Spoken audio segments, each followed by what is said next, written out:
Okay, Assalamualaikum warahmatullahi taala wabarakatuh. Okay, so petang ni, okay, aku nak buat, nak kata counter review, tak adalah counter review. Okay, so aku nak buat satu video pembelajaran lah. Okay, lebih kepada sebab pada minggu ni dan minggu lepas, okay, dikatakan fenomena DNEX. Okay, fenomena DNEX di mana ramai yang dah buat keuntungan, okay, daripada ada yang sampai 800%, 600%, okay, 100% dalam masa seminggu atau kurang daripada kurang daripada seminggu pun ada. Okay, so kita nak belajar something. Okay, sebab apa hari ni DNEX dah mula menunjukkan satu candle bearish kat sini. Okay, candle yang besar bermaksud ada selling pressure kat sini. Okay, dijangka berkemungkinan, okay, ini kemungkinan mungkin DNEX akan turun, okay, serendah mungkin dalam 56 sen ataupun 55 sen macam tu. Okay, alright, so kalau kita tengok apa yang kita boleh belajar, okay, sebenarnya DNEX, okay, kalau kita buat beberapa indikator, sebenarnya dia menunjukkan tanda-tanda kenaikan, okay, dipanggil permulaan uptrend pada 25 Januari. Okay, kalau kita tengok dia ada persilangan dekat sini buy signal, okay, dan candle berada di atas. Okay, candle berada di atas. Okay, berada di atas moving average. Okay, moving average 26.12 lah selalu aku guna untuk daily. Okay, so pada MACD pula, okay, dia lebih awal, okay, di mana dia ada cross kat sini dan selepas itu garisan, okay, kedua-dua garisan berjaya naik, okay, di atas, okay, di atas kosong, okay, di atas kosong. So ada petanda bahawa counter akan bergerak lebih tinggi, okay, ada petanda bahawa counter akan bergerak lebih tinggi. Okay, so kalau kita tengok selepas dia naik pada harga, okay, dia sebenarnya dia break, okay, dia break resistance yang paling lama. Kalau kita tengok dekat sini okay, ada satu resistance pada harga 28 sen di mana dia break the resistance. Okay, selepas itu dia turun sedikit. Okay, dia turun sedikit, okay, dalam lebih kurang 26 sen atau 26 sen setengah macam tu. Okay, sebelum dia terus meneruskan kenaikan yang amat tinggi okay, daripada 26 sen dia naik sehingga lebih kurang paling tinggi pada cecah okay, pada harga 80 okay, 80 lebih kurang 84 sen macam tu. Okay, 84 sen sudah diturun balik lah. Okay, dia cross diturun balik lah. Okay, so kalau kita lihat lepas DDEX okay, berjaya break the previous resistance, okay, dia turun balik kepada RBS dia turun lebih bawah daripada RBS dia. Okay, semasa ini okay, ramai yang menyangkakan bahawa DDEX akan mungkin mengalami sell pressure, okay, tapi sebenarnya ini adalah lumrah pergerakan saham. Okay, lumrah pergerakan saham di mana dia turun dekat RBS. Okay, sebenarnya bila dia turun area-area RBS atau bawah sedikit daripada RBS, okay, sebenarnya dia ada petanda untuk dia buat reversal. Okay, maksud dia ini adalah kawasan correction. Okay, ini adalah kawasan correction. Okay, untuk the next. Okay, kalau kita tengok dekat MACD, dia ada persilangan langsung. Okay, kalau kita tengok dekat kawasan sini, bermaksud dia ada persilangan langsung, right, dengan moving average pun tak ada tanda-tanda persilangan. So bermaksud sebenarnya ini adalah correction. Dan bila correction, okay, selalunya bila dia berada di kawasan RBS, dia ada potensi untuk bergerak naik. Okay, cuma tak sangkalah dia naik lebih tinggi. Alright, so apa yang kita boleh belajar dari DNEX sebenarnya? Okay, kadang-kadang ada juga newbie, okay, newbie yang beli, okay, ada juga beli di kawasan sini, okay, syabas, okay, sebab maksud anda faham, okay, kalau anda faham sebenarnya anda akan berada di kawasan sini. Okay, ada lagi hebat dia berada di kawasan sini, okay, di kawasan 20 sen, okay, 20 lebih kurang pada dia pergi breakout, dia beli pada harga breakout kat sini 24 sen pun, okay, lagi rendah begitu. Alright, so ada juga newbie akan berada di kawasan sini, okay, di kawasan sini dia berada.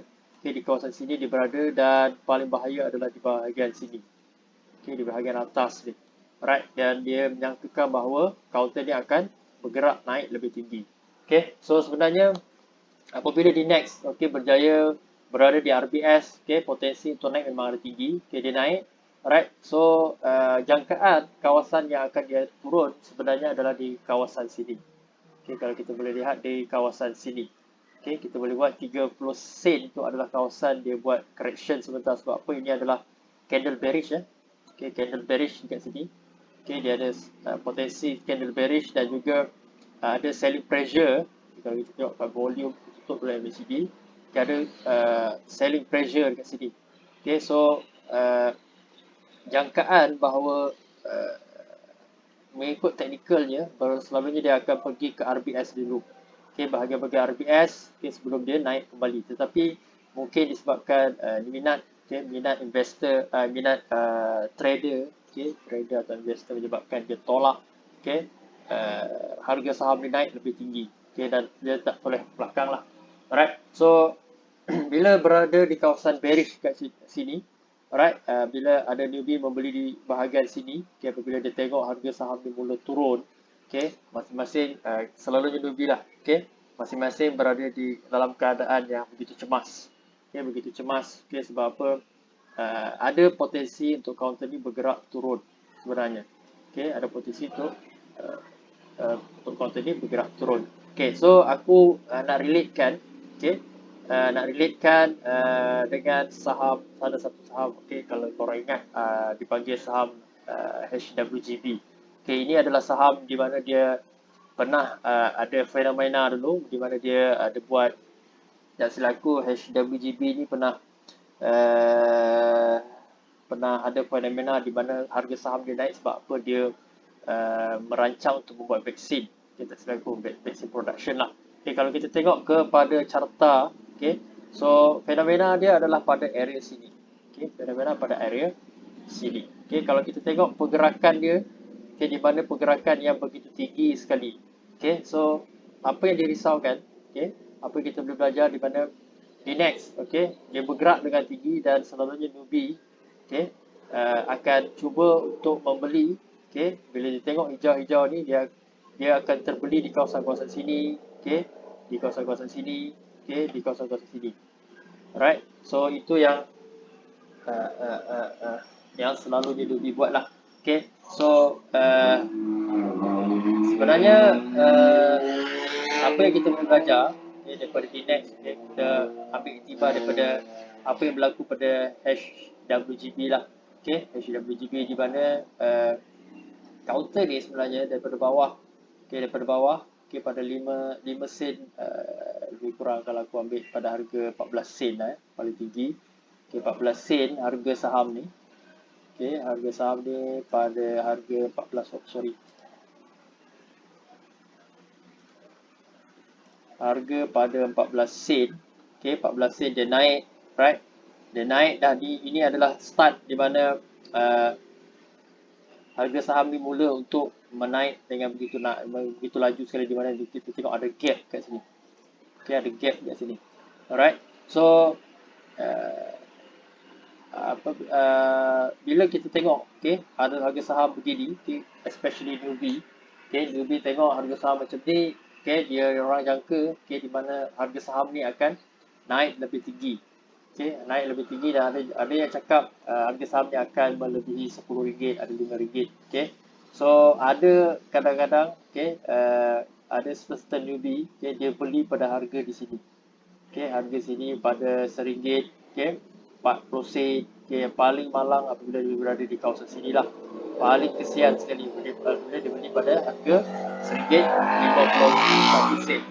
Okay, so apabila dia membeli di kawasan sini tanpa membuat kajian, okay, selepas harga saham ni bergerak sehingga RM1.50 ke atas ni, okay, dia harga saham ni mengalami satu tekanan pressure yang amat tinggi, menyebabkan harga saham ni tak ada can, okay, dia tak beri can langsung, okay, dia terus menjunam sehingga harga lebih kurang 50 sen. Okay, bayangkan, okay, bayangkan dia sesiapa yang beli dekat harga RM1.50, okay, mengalami kerugian. Kalau dia letak sini RM50,000, okay, harga saham jatuh sehingga 50 sen, okay, dalam 2/3, 2/3, so dia hilang lebih kurang RM30,000. Okay, di mana kerugian RM30,000 tu, okay, aku rasa macam boleh terduduk juga lah. Okay, dia hilang, okay, modal sehingga RM30,000 daripada RM50,000 tu, so dia ada RM20,000 saja. Okay, so sebenarnya apa yang aku ingin tekankan sebenarnya adalah pertama sekali adalah perlu ada perancangan untuk membeli. Okay, so kalau kejadian seperti di Next ni, okay, let's say, okay, selalunya newbie akan cuba kejar harga. Okay, selalunya retailer-retailer, okay, especially newbie akan cuba kejar harga. Kalau dia naik macam ni tak apalah. Okay, yang paling kesian adalah apabila ada newbie-newbie berada di kawasan sini. Okay, kawasan sini. Alright, so mungkin ada potensi untuk dia naik, kita tak tahu lagi. Okay, tapi mengikut kepada candle, okay, sebenarnya dekat sini pun dah ada candle bearish, tapi mungkin masih lagi berminat. Okay, mungkin investor ataupun trader masih berminat untuk saham ni. Okay, dia tolak lagi, naik saham ni naik.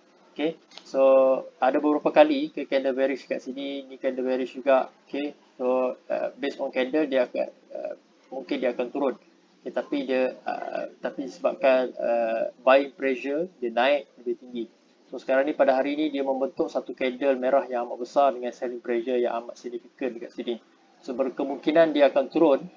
Okay, dia akan turun berkemungkinan serendah mungkin di bawah 56 sen, lebih kurang macam tu. Okay, so itu jangkaan. Okay, okay, so mungkin juga dia akan naik, itu mungkin juga ada potensi. Tapi kita nak play safe. Okay, kita play safe, right? Di mana kita tak nak beli di bahagian-bahagian pucuk ke atas ni.